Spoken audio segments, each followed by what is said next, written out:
So, ayun mga kapatid, sobrang nasasaktan ako ngayon. Kasi si Zaidi, guys, hindi ko ata kaya. Umamin siya na may girlfriend na daw siya. Pero yung babae, pinipilit na parang sila pa daw hanggang ngayon. Para si Zaidi, tinedenay niya nung una, pero napaamin naman namin siya. Siyempre sa akin, sobrang sakit na nun.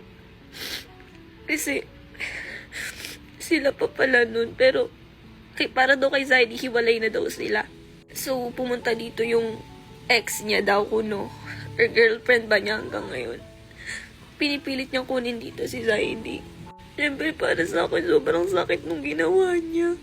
Kasi dininay niya nang dininay. Tapos, yun pala, totoo palang girlfriend niya yun. Kasi, kilala lahat si Ella Dax. Ella Dax daw. Dito sa Manix lahat. As in, pati si Sir kilala si Ella Dax. Siyempre, ako bilang babae, sobrang sakit sa akin nun. I-bash niyo ako. Pero kasi, sobrang nasaktan po ako.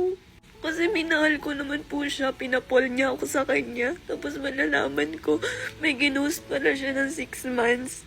Tapos nagsama pala sila ng 2 years. Malalaman ko may girlfriend pala siya. Samantalang pagkakakwento niya sa akin, wala pa siyang naging girlfriend. Ako pa lang daw yung kauna-unaan. Siyempre ako sa lahat ng pinagsamahan namin. Yung pala, at the end of the day, nagsisinungaling lang pala siya sa akin. At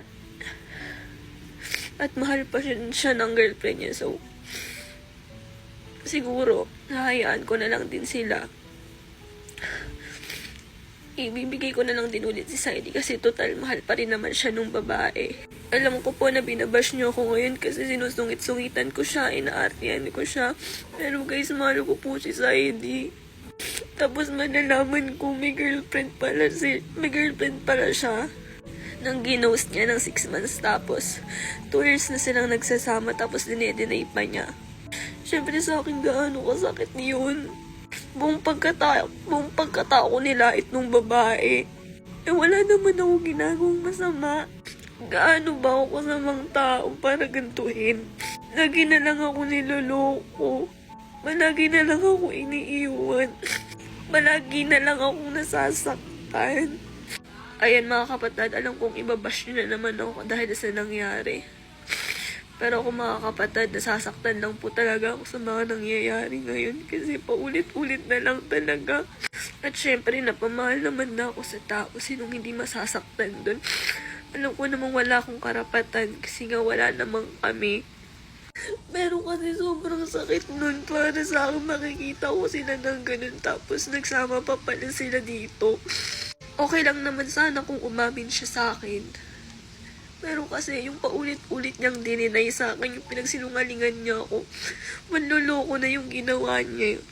Siyempre kahit sino naman magagalit sa ganun, alam ko naman na walang kami. Walang karapatan magalit sa kanya. Or sigawan siya ng ganun. Pero kasi mga kapatid, may pinagsamahan din po kami. Alam nyo yan.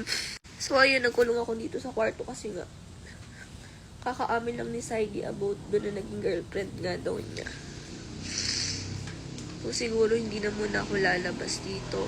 At nag-i-stay muna siguro ako dito sa kwarto.